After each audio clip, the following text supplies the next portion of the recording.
ایک چیز جو پہلے دن سے چاہی، یعنی یہ کہیے کہ ایک ایزی وے آؤٹ جو ہوتا ہے وہ رکھنے کی کوشش کی، وہ یہی تھی کہ میں کسی طرح یہ جان لوں کہ غامدی صاحب انکار حدیث پر ہے، میرے لیے آسانی ہو جائے کہ بھائی میں ان کو کہوں کہ یہ جو ہیں وہ امت کے بالکل خلاف ہیں اور ایک غلط بات کہہ رہے ہیں. اور میں چونکہ مختلف مفکرین کو پڑھتا رہا ہوں، میں نے غلام احمد پرویز صاحب کی شاید کوئی بھی کتاب ایسی نہیں ہے جو نہ پڑھ رکھی ہو. چکڑالوی صاحب ہیں، نیاز فتح پوری صاحب ہیں، سر سید کی جو تفاسیر کے کچھ مضامین آپ کو حاصل ہو جاتے ہیں، کمپلیٹ تو نہیں، وہ ہیں. مختلف جتنے بھی نام ہے، ڈاکٹر شبیر اور اس طریقے کے دیگر کئی نام. حال میں میری ملاقات محمد شیخ صاحب سے ہوئی، تو مختلف جو حدیث کی ایک ڈیفینیشنز پیش کرتے ہیں ان کو میں پڑھ چکا ہوں. تو میں نے چاہا کہ غامدی صاحب سے ملاقات کر کے انہیں بھی اس فہرست میں لا کھڑا کروں. تو میرا احساس یہ ہے کہ ان سے ملاقات کے بعد، اور میری ان سے 2 تفصیلی اور 2 مختصر ملاقاتیں ہوئی ہیں، اور اس سے مجھے یہ احساس ہو گیا 100% کہ نہ تو میں انہیں یہودی ایجنٹ کہہ سکتا ہوں نہ میں ان کے اوپر کوئی ایسا الزام لگا سکتا ہوں. یہ پورے اپنا کہنا چاہیے کہ اخلاص کے ساتھ اور نہایت علم کے ساتھ اور ایک بہترین انداز میں اپنی بات پیش کر رہے ہیں. اور جن حوالوں کو میں نے دیگر احباب کے ہاں پایا، جیسے پرویز صاحب ان میں سب سے چونکہ واضح نام ہے تو ان کا نام بار بار ہم لے لیتے ہیں اس میں، تو وہ چیز وہاں نہیں ہوتی. تو یہ تو میرے ذہن سے بات بالکل رخصت ہو گئی کہ بھئی میں خدا نہ خواستہ غامدی صاحب کو منکر حدیث کہوں. ٹھیک ہے، یہ بات بالکل بھی نہیں ہے. البتہ اس سے اس حقیقت کا انکار نہیں ہوتا کہ انہوں نے بہت سارے اختلافات ایسے پیش کیے، ان کے جو نتائج نکلے، یعنی وہ روایت میں کھڑے ہیں، روایت کی طرف سے تحقیق کر رہے ہیں، لیکن ان کے جو نتائج نکل رہے ہیں ان میں بارہا ایسے نتائج ہیں جو کہ امت کے دیگر بڑے صاحبان علم سے مختلف ہیں اور بالکل بعض اوقات ریڈیکلی ڈیفرنٹ ہیں، جو کہ زخم پہنچاتے ہیں ان کے جذبات کو بھی اور ان کے نتائج کو بھی. تو ایسے میں یہ ضروری ہو گیا کہ جانا جائے کہ بھئی کیا اختلاف ہے، یعنی وجہ کیا بنی. یعنی میں 2+2 کو 5 مانتا ہوں، آپ 2+2 کو 4 مانتے ہیں. ٹھیک ہے، اس فارمولے کے ساتھ اگر ہم کسی بھی ایکویشن کو سالو کریں گے تو چاہے آپ کا اخلاص کتنا ہی ہو، نتیجہ مختلف نکلے گا. تو وہ اصول کا اختلاف کیا ہے، یہ وہ چیز ہے جو کہ میں جاننا چاہتا ہوں. بہت ساری چیزیں موجود ہیں، لیکن کون سا وہ اصول ہے، کیونکہ آپ سے بہتر یہ بات کوئی نہیں جان سکتا. دونوں روایات کو آپ دیکھ چکے ہیں، اندر بیٹھ کے دیکھ چکے ہیں، تو آپ کہاں سمجھتے ہیں کہ وہ اختلاف کہاں ہے، وہ اصول جہاں یہ گڑبڑ ہے؟ اس میں 3 پہلو ہیں، بہت مختصراً میں عرض کرتا ہوں. پہلی چیز یہ ہے کہ ہماری اس وقت کی جو موجودہ مذہبیت ہے، یہ واقعہ ہے کہ امت کی جو، جس طرح میں نے ابھی گفتگو میں کہا کہ فقہ و تدبر کی جو منہاج تھا وہ بتدریج سلفیت کے زیر نہاب چلا گیا. ایک اور کام بھی ہوا، علم سیاست کے تحت چلا گیا. بالخصوص بر صغیر میں یہ پچھلے 200-300 سال ہماری زوال کے سال ہے. زوال کے اندر ہمیشہ ایگزسٹنس اور بقا کے جذبات ابھرتے ہیں. بر صغیر کے اندر جو ہماری علمی روایت تھی، انہوں نے جو کچھ تراث ان کو ملی اس کو ایک جگہ پر روک کر اس کے تحفظ کا فیصلہ کیا، اور وہ فیصلہ ان زمان و مکان کے اندر بہت صائب فیصلہ تھا. انگریز آ چکے ہیں، علوم کی دنیا کھل چکی ہے، خدا دنیا میں انسان کی توجہات میں سینٹر پوزیشن پہ نہیں رہا. اب جو کچھ مذہب تھا، جو کچھ اس سے روایت پیدا ہوئی، جو کچھ نتائج ہیں، ان کو سنبھالو، ایک ورثے کے طور پہ اگلی نسل کو منتقل کرو، کیونکہ وقت ایسا ہے کہ اگر یہ آگے منتقل نہیں ہو تو ان کا خاتمہ ہو جائے گا، کیونکہ وہ قومیں تہذیبی سطح پر غالب آ چکی ہیں، معاشی سطح پر غالب آ چکی ہیں. یہ فیصلہ ہوا 250-300 سال پہلے. اس فیصلے کے کچھ نتائج نکلے. پہلا نتیجہ نکلا کہ امت کی معلوم تاریخ کے اندر جو رویے تھے ان معاملات میں، وہ ایک اسٹیٹک پوزیشن پہ چلے گئے. اور اب آپ آگے کیا منتقل کر رہے ہیں کہ امام اعظم سراج الائمہ ابو حنیفہ علیہ رحمہ کی اس معاملے میں یہ رائے تھی، یہ حنفی مزاج ہے، ذوق ہے، اس کو آگے منتقل کرنے ہیں. آپ یہ نہیں بتا رہے کہ امام اعظم سراج الائمہ نے جب یہ رائے قائم کی تو خود ان پر ان کے زمانے میں کیا کیا الزامات لگے. ان کو یہی کہا گیا کہ یہ تو استخفاف حدیث کر رہے ہیں، یہ تو انکار حدیث کر رہے ہیں، یہ تو قیاس پہ ترجیح دیتے ہیں حدیث کو. یعنی یہ ساری باتیں جو اس وقت کہی جاتی ہیں، یہ امت کی علمی روایت میں جن لوگوں سے منسوب کر کے آج آپ ہمیں متفق علیہ فہم منتقل کر رہے ہیں، ان کے عہد میں ان کے یہ جو فقہ حنفی آپ کے سامنے موجود ہے، اس وقت موجود ہے مرتب صورت میں، یہ خود امام حنیفہ کے جو مفتہ بھی اقوال بعد میں مرتب کرتے ہیں نا صحابہ ترجیح پہ، 80% آراء سے مختلف ہے فقہ حنفی جو اس وقت موجود ہے. یعنی میں آج بیٹھ کے اگر آپ کو فقہ کے اندر سے وہ چیزیں نکال کے بتاؤں کہ جس میں بحث یہ ہو رہی ہے کہ حدیث سامنے کھڑی ہے، یعنی رسول اللہ نے فرمایا کہ 2 لوگ سودا کریں آپس میں، تو جس وقت تک ملاقات باقی ہے اس وقت تک ایک دوسرے کو سودا واپس لوٹانے کا، کہ امام صاحب نہیں مانتے اس کو. 10,000 دلائل دے. پوری فقہ حنفی شافعی سے اختلاف کس بنیاد پہ کرتی ہے؟ انہی بنیادوں پہ کرتی ہے. کہیں عقل کے مسلمات ہوں گے, کہیں قرآن کا عموم ہوگا, کہیں عرف کی رعایت ہوگی, اور نتائج مختلف ہو رہے ہوں گے. یہ کام رک گیا. جب یہ رک گیا تو آج ایک شخص ہو کے وہ کام شروع کرتا ہے تو اس کے نتیجے میں آپ کیا کہتے ہیں کہ یار یہ تو حدیث کا فہم بدل دیا. تو حدیث کا فہم امام حنیفہ نے نہیں بدلا, امام شافعی کے زمانے میں. اچھا نہیں, اس میں مجھے ایسا لگتا ہے یہ تو ایک بات ہو گئی کہ ایک مسئلہ جو ہمیں درپیش ہے, جو کہنا چاہیے کہ ایک مقلد سوچ جس نے جو ہے نا ہمیں ایک جگہ پر مقید کر کے رکھا ہوا ہے, یہ بات مجھے اس میں اختلاف نہیں ہے. مگر یہ سوچنا کہ نہیں جی یہ بالکل ویسا ہی معاملہ ہے جیسے امام ابو حنیفہ کے ساتھ پیش آیا, میرے خیال سے, اور میری تصحیح کیجیے گا, یہ درست نہیں ہے. یعنی آپ جب جائزہ لیتے ہیں, اور میں نے دیکھا کہ بھئی جو اہل علم آپ پر تنقید کر رہے ہیں آپ کی فکر پہ, تو مجھے 2 نام بڑے واضح نظر آئے. ایک حافظ محمد زبیر صاحب جو اہل حدیث کی جانب سے نقد کر رہے ہیں, اور دوسرے ڈاکٹر مشتاق صاحب جو دیوبند اسکول آف تھاٹ کی طرف سے جو ہے نا نقد کر رہے ہیں. تو مشتاق بھائی سے میری ملاقات بھی ہوئی ایک مرتبہ, حافظ زبیر صاحب سے میرا اکثر رابطہ رہا ہے ماضی میں, جتنا پرانا آپ سے تعلق ہے اتنا ہی ان سے اس میں.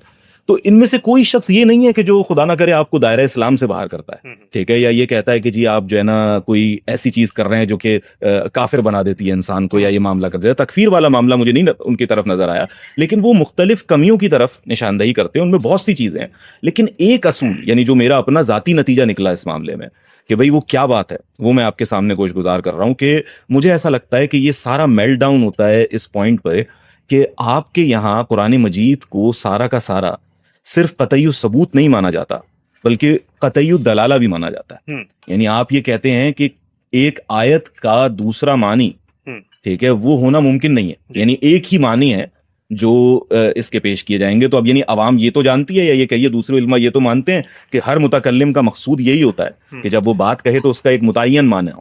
تو اس معاملے میں تو کوئی اختلاف نہیں ہے کہ اللہ تعالیٰ نے جب کوئی ایک آیت نازل کی تو اس کا ایک متعین معنی ہے جو ان کے پاس موجود ہے. لیکن ایک انسان کی پرسپیکٹو سے جب ہم اسے حاصل کرتے ہیں تو وہ اس میں ہمیں یہ نظر آتا ہے جو اہل سنہ کا موقف ہے کہ کچھ تو قطعی الدلالہ محسوس ہوتی ہیں آیات, کچھ ایسی ہیں کہ جن میں معاملہ ایسا نہیں ہوتا. میرے خیال سے یہ وہ پوائنٹ ہے کہ جب غامدی صاحب اپنی فکر کو قطعی الدلالہ بنا کر پیش کرتے ہیں, یعنی وہ قرآن مجید کے ایک متعین معنی بتاتے ہیں کہ اس آیت کا یہ معنی ہے, ٹھیک ہے, اور چونکہ وہ اسے قطعی کہہ رہے ہیں, اور قطعی کا مطلب یہ ہے کہ اب اس کے علاوہ کوئی دوسری رائے کا کوئی احتمال ہی نہیں ہے, ٹھیک ہے. تو یہاں وہ چیز ہے کہ جو اختلاف کریٹ کر دیتی ہے, اور پھر اس کے اگینسٹ اگر کوئی حدیث آ رہی ہے, کوئی چیز آ رہی ہے, تو یا تو اس پہ درایت کا اصول آ جائے گا, یا کوئی روایت کا, یا اس کی کوئی تفہیم اس طریقے کی ہو جائے گی کہ جو مقبول نہیں ہے. تو اس کو میں یوں دیکھ رہا ہوتا ہوں, آپ کیا دیکھتے ہیں؟ چونکہ یہ اصولی نوعیت کی بحثیں ہیں, اصولی نوعیت کے سوالات ہیں, تو میں, اور مختصر چونکہ وقت ہے نشست کا, میں اشارات میں بات کروں گا. صحیح. جو میں نے پچھلے سوال کے جواب میں کہا تھا کہ 3 پہلو ہیں, 2 پہلو میں اس میں اور مزید واضح کرنا چاہتا ہوں حدیث کے باب میں, جو کہ سب سے بنیادی اختلاف جو سامنے آتا ہے وہ حدیث ہی کے باب میں آتا ہے.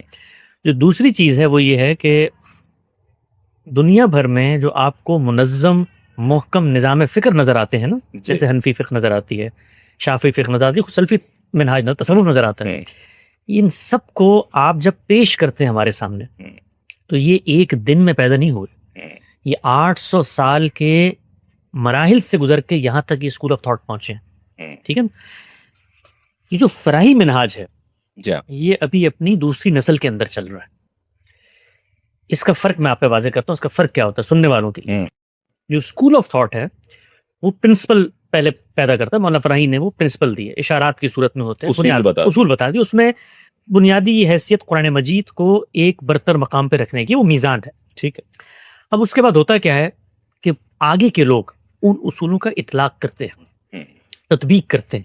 اچھا, وہ جو لوگ ہوتے ہیں وہ ماں کے پیٹ سے یہ اصول سیکھ کے نہیں آئے ہوتے, وہ خود اپنی دین کا سفر اپنے زمان و مکان اپنے سماج میں کر رہے ہوتے ہیں. کوئی دین کی صوفیانہ تحریک سے متاثر ہے, کوئی سیاسی تحریک سے متاثر ہے, اس کا میلان. یہ انسانی, میں بتانا چاہتا ہوں کہ انسانی فکر آگے کیسے بڑھتی ہے, لوگ اس کو نظر انداز کرتے ہیں. یعنی وہ کیا کریں گے کہ غامدی صاحب نے کسی موقع پر کسی اطلاقی حدیث پر ایک گفتگو کی, اس کو وہاں سے اٹھایا اور اٹھا کر کہا کہ یہ تو امت کے پورے مجموعی فہم سے بالکل ایک نئی بات بیان کر دی. اچھا, وہ اس چیز کو اپریشیٹ نہیں کر رہے کہ یہ ایک اسکول آف تھاٹ بننے کا عمل ہو رہا ہے ابھی. یعنی ایک آدمی, آپ یہ کہہ رہے ہیں کہ ابھی یہ ارتقاء کے مراحل میں ابھی یہ اسکول آف تھاٹ مکمل شور نہیں ہوا, ابھی آدمی اطلاق کر رہا ہے. اس اطلاق میں غلطی ہو سکتی ہے.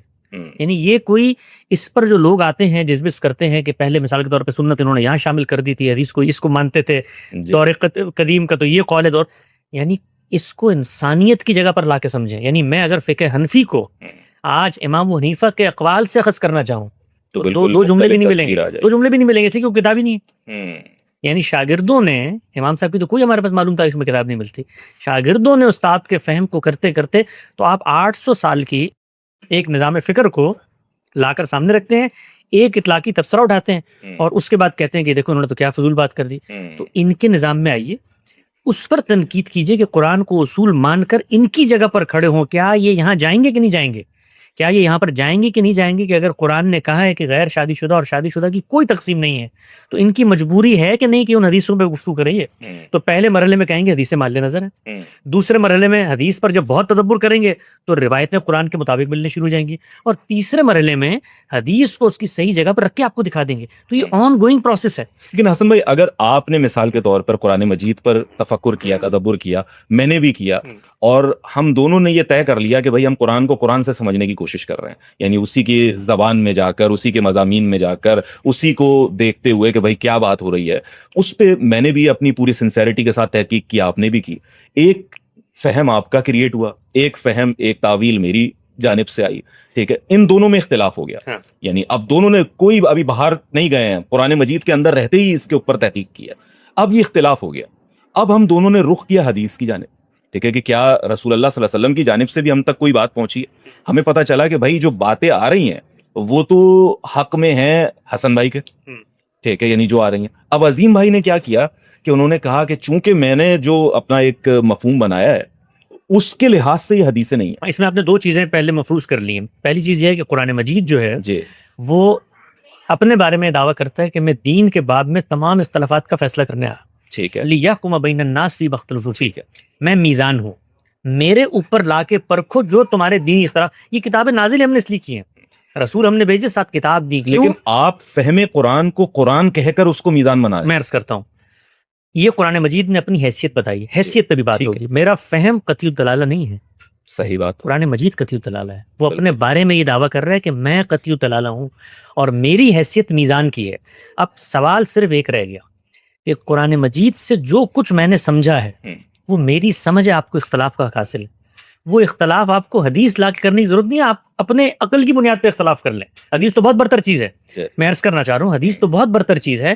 آپ فہم سے اختلاف کریں. میرا فہم ہے نا قرآن کے بارے میں, میں مثال کے طور پہ اس کو ایک اطلاقی مثال میں ڈال لیں. آپ مثال کیا کرتی ہے, بڑے سے بڑے فلسفے کو زمین پر لا کر دو چار کر دیتی ہے. قرآن نے کہا میں میزان ہوں, اس کے بعد قرآن مجید نے ایک سزا دی ہے, رجمی کی سزا کو لے لیں, ٹھیک ہے. اب آپ کا اور میرا اختلاف ہو گیا. پہلے مجھے آپ بتائیے کہ یہ اختلاف اس متن کو پڑھنے میں ہوا ہے؟ کوئی ایک اختلاف مجھے لا کر دکھا دیں امت کی اس معلوم تاریخ میں جو متن کو پڑھنے سے ہو ہی نہیں سکتا, اس لیے کہ وہ اتنا محکم ہے, اتنا گندھا ہوا ہے. اختلاف پیدا کیسے ہوتا ہے آپ دیکھیے, امت کی اختلاف ایسے پیدا ہوتا ہے کہ قرآن نے کہا کہ زانی, شادی شدہ, غیر شادی شدہ کوئی بھی ہو, اس کے ساتھ 100 کروڑوں کا معاملہ ہونا ہے. رجم زیر بحث ہی نہیں ہے. دیکھیں یہاں میں عرض کرتا ہوں, زیر بحث ہی نہیں ہے. ٹھیک, آپ ذرا اس آیت میں اختلاف پیدا کر کے دکھائیں, فہم سے کر کے دکھائیں. کیسے کریں گے؟ نہیں, کیسے کریں گے؟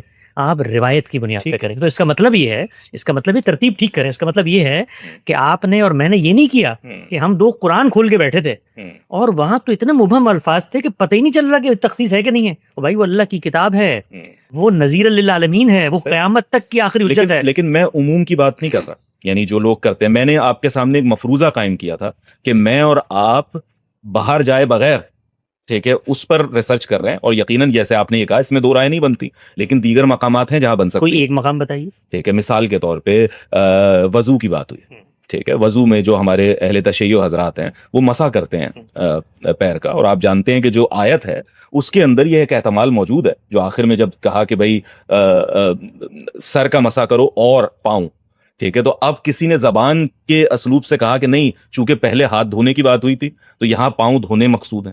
دوسرے نے کہا کہ نہیں, چونکہ کہا سر کا مسح کرو اور پاؤں, تو سر کا بھی مسح کرو اور پیر کا بھی مسح کرو. یہ صورتحال نہیں ہے. دیکھیے اس مثال ہی کو لے لیں آپ. یہ مثال بڑا اچھا, مثال ہمیشہ بہت عمدہ کام کرتی ہے کہ وہ نظریات کو زمین پر تحلیل کر کے لے آتی ہے. جو شخص قرآن مجید کو پڑھ کے اس سے وہ نقطہ نظر برآمد کرتا ہے جو اہل تشیع کا ہے, وہ فہم کا اختلاف ہے نہیں. اس لیے کہ قرآن مجید نے جو بات کہی ہے اس میں کائنات کے اندر کوئی شخص جو زبان جانتا ہو, کوئی احتمال پیدا ہی نہیں کر سکتا کہ یہاں پر بات کیا ہو رہی ہے۔ احتمال کیسے پیدا کیا انہوں نے؟ دیکھیے میں نے آپ کو پہلے مثال دی رجم کی، وہاں احتمال کیسے پیدا کیا آپ نے؟ روایت کی تفہیم سے، روایت سنی اور پھر قرآن میں گئے اور کہا کہ نہیں اس کو اب ہم نے تبدیل کرنا ہے، ہمارے پاس تو روایت آ گئی۔ اور نام کس کا لیا آپ نے؟ رسول اللہ صلی اللہ علیہ وسلم کا، اس پیغمبر کا نام لیا جس کو قرآن مجید یہ کہہ رہا ہے کہ یہ جو کچھ ہم نے تمہیں دیا ہے اس کو تم نے پہنچا دینا ہے، اور اس میں اگر ذرہ برابر کمی بیشی کی تو یہ رگے جان ہم کاٹ دیں گے۔ یہ صورتحال ہے، اور تمہارا کام کیا ہے؟ بلاغ، لعلہم یتفکرون، وہ غور و فکر کرے، پہنچا دو بے کم و کاست۔ یہ ہماری بات ہے، اور یہ محکمات پہ ہے، یہ قول فیصل ہے، یہ حرف آخر ہے، یہ ہے صورتحال۔ آپ آ کر کیا کہتے ہیں کہ جو کچھ تمہارا کلام ہے اس کو رکھو ایک طرف، اس میں تو بات ہی سمجھ میں نہیں آتی۔ یہ ہم نے روایت سنی ہے، آؤ روایت کو لے کے جاتے ہیں، تمہارے خاص کو عام کرتے ہیں، عام کو خاص کرتے ہیں، تمہاری محکم آیت کو نسخ کرتے ہیں، یہ سب ہم کر لیں گے۔ یہ دوسری مثال لے لیں، یہ فہم کا اختلاف کیسے پیدا ہوا؟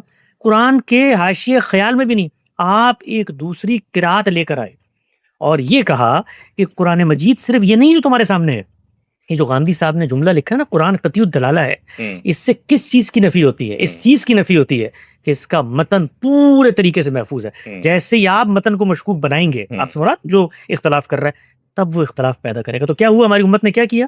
امت کی علمی روایت میں جو بڑی غلطیاں ہوئیں، اور ہم نے یہ بھی نکال کے بتایا ہے کہ یہ بڑے صحابہ اس پر متنبع کرنے کی غلطی مت کرنا کہ جس وقت قرآن مجید نازل ہو رہا ہے اس وقت آپ صلی اللہ علیہ وسلم نے کچھ رخصتیں دی ہیں پڑھنے کی، ان رخصتوں کو قرآن کی متبادل قرات قرار دے دیا آپ نے۔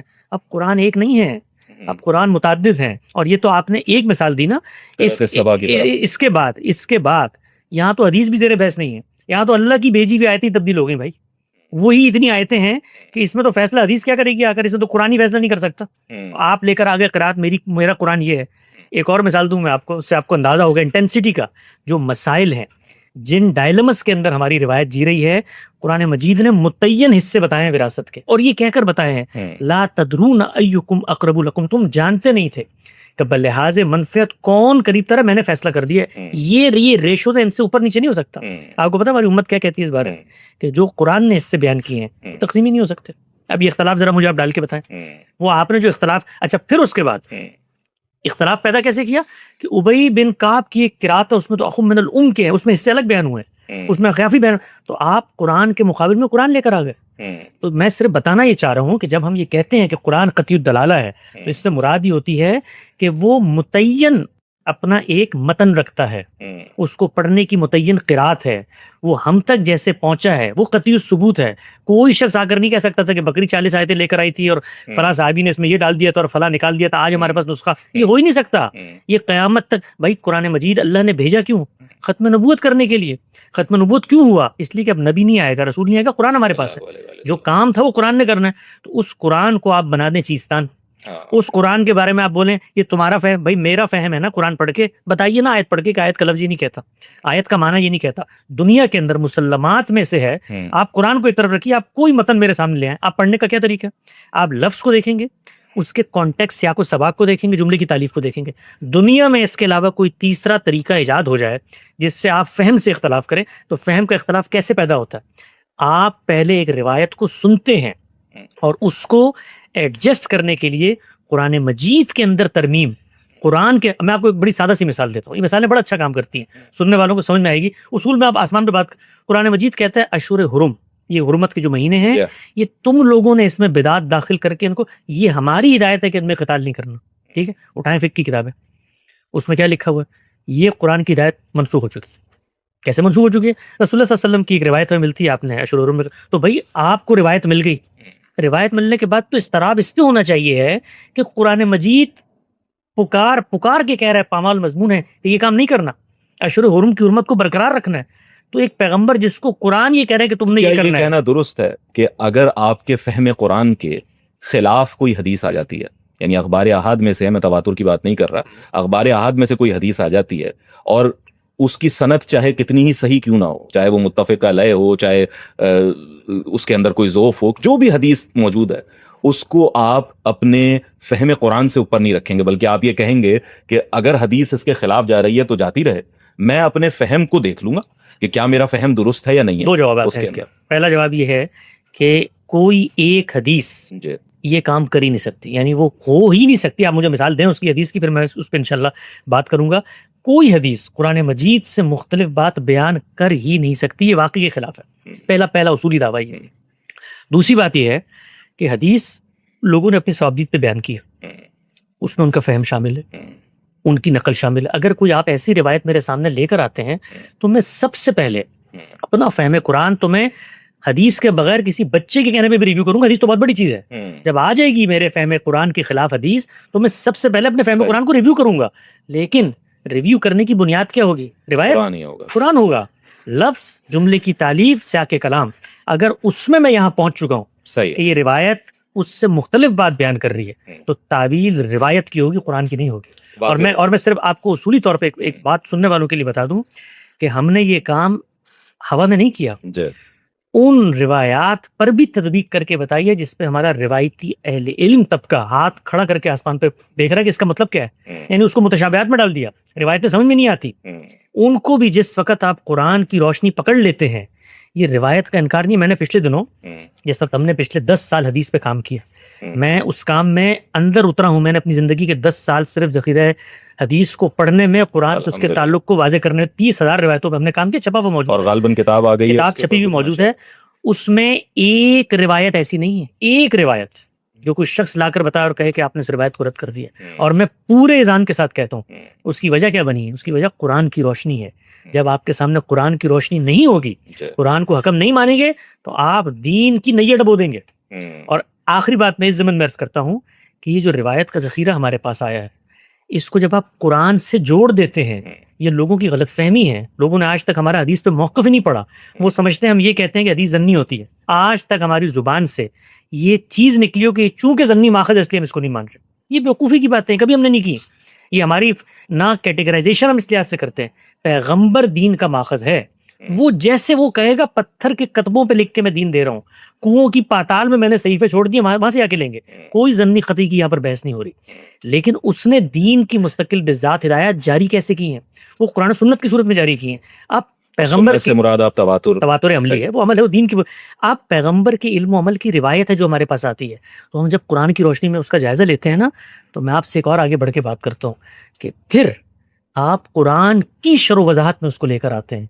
اس موقع پر حدیث راوی کا فہم نہیں رہتا، حدیث بخاری کی کتاب میں لکھا ہوا قصہ نہیں رہتا، حدیث قرآن کی شرح و وضاحت بن جاتی ہے. اور اس کا جب آپ انکار کرتے ہیں، حدیث کا جب آپ انکار کرتے ہیں، تو پھر آپ کو قرآن کا انکار کرنا پڑتا ہے. اسی لیے میں نے یہ کہا تھا کہ مکتب فراہی نے حدیث کو وہاں پر پلیس کر دیا ہے کہ اب قیامت تک حدیث کے انکار کے لیے قرآن کا انکار کیا. ہم نے تو قرآن مجید کی شرح و وضاحت بنا دیا، تفہیم و تبیین بنا دیا، اس کے اطلاقات، اس کی مماثل صورتحال میں قرآن کی جو ہدایت تھی اس کا عملی نمونہ بنا دیا. تو حدیث کا جو مقام، اور یہ ہم نے کوئی رسالت پاک صلی اللہ علیہ وسلم یا کسی دوسرے شخص پہ نعوذ باللہ من ذالک ذخیرے پہ قرآن نے ہمیں پابند کیا ہے. فلا وربک لا یؤمنون حتی یحکموک فیما شجر بینہم ثم لا یجدون فی انفسہم حرجا. قرآن مجید نے کہا ہے پیغمبر کسی باب میں فیصلہ کر دیں تو بے چور و چرا ماننا ہے اس کو. اب ہم پہلے کیا کریں گے؟ دیکھیں گے فیصلہ ہے. فیصلہ پیغمبر کرتا کن معاملات میں ہے؟ پیغمبر فیصلہ کرتا ہے محتمل الوجوہ صورتوں میں. قرآن نے کہا 2 بہنوں کا نکاح منع ہے، پیغمبر نے کیا کیا؟